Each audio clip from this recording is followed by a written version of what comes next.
ఒక సామాన్య బాలుడు స్కూల్ బయట కూర్చుని పాఠాలు విన్నాడు. అదే బాలుడు ప్రపంచంలోనే అతిపెద్ద రాజ్యాంగాన్ని రాస్తాడని ఆనాడు ఎవరూ ఊహించలేదు. చదువుకోవడానికి నీళ్లు కూడా అడిగే హక్కులేని స్థాయి నుండి కోట్లాది మంది తలరాతను మార్చే స్థాయికి ఆయన ఎలా ఎదిగారు? తలవంచని ఆ పోరాటం వెనుక ఉన్న రహస్యాలేంటి? ఆధునిక భారత మనువు డాక్టర్ బిఆర్ అంబేద్కర్ గారి అద్భుత జీవిత ప్రయాణాన్ని ఇప్పుడు చూద్దాం. డాక్టర్ బిఆర్ అంబేద్కర్ జీవిత చరిత్ర. భారతరత్న డాక్టర్ భీమ్రావ్ రామ్జీ అంబేద్కర్ 1891 ఏప్రిల్ 14న మధ్యప్రదేశ్లోని మహులో జన్మించారు.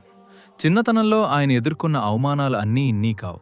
తరగతి గదిలోకి వెళ్లే అనుమతి లేక బయట గోనె సంచిపై కూర్చుని చదువుకున్న ఆ బాలుడి పట్టుదల ముందర అగ్రవర్ణాల అహంకారం తలవంచక తప్పలేదు. ఆయన ఇంటి పేరు నిజానికి అంబావడేకర్. కాని ఆయనపై ఉన్న రేమతో ఒక బ్రాహ్మణ ఉపాధ్యాయుడు తన సొంత పేరైన అంబేద్కర్ను ఆయనకు బహుమతిగా ఇచ్చారు. ఇది ఆయన జీవితంలో ఒక మధురమైన మలుపు. అంబేద్కర్ గారి జ్ఞానదాహం ఎంతటిదంటే ఆయన ఏకంగా 64 విషయాల్లో మాస్టర్స్ చేశారు మరియు 9 భాషల్లో ప్రావీణ్యం సంపాదించారు. విదేశాల్లో ఎకనామిక్స్లో డాక్టరేట్ పొందిన మొదటి భారతీయుడు ఆయనే. 1927లో మహాత్ సత్యాగ్రహం ద్వారా దళితులకు నీటి హక్కును కల్పించడం, మనుస్మృతిని దహనం చేయటం ఆయన సాహసోపేతమైన పోరాటాలకు నిదర్శనం.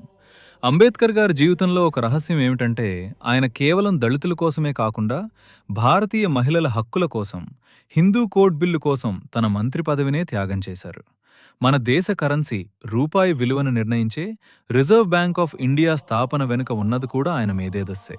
చివరగా కుల వివక్ష లేని సమాజం కోసం 1956లో లక్షలాది మంది అనుచరులతో కలిసి బౌద్ధమతాన్ని స్వీకరించారు. అదే ఏడాది డిసెంబర్ 6న ఈ విజ్ఞాన సూర్యుడు అస్తమించారు. ఆయన మరణం తర్వాత 1990లో భారత ప్రభుత్వం ఆయనకు భారత రత్న పురస్కారంతో గౌరవించింది. కోట్లాది మందికి స్ఫూర్తినిచ్చే అంబేద్కర్ గారి జీవితం ఒక వ్యక్తి చరిత్ర కాదు, అణచివేతపై సాగిన ఒక మహా విప్లవం.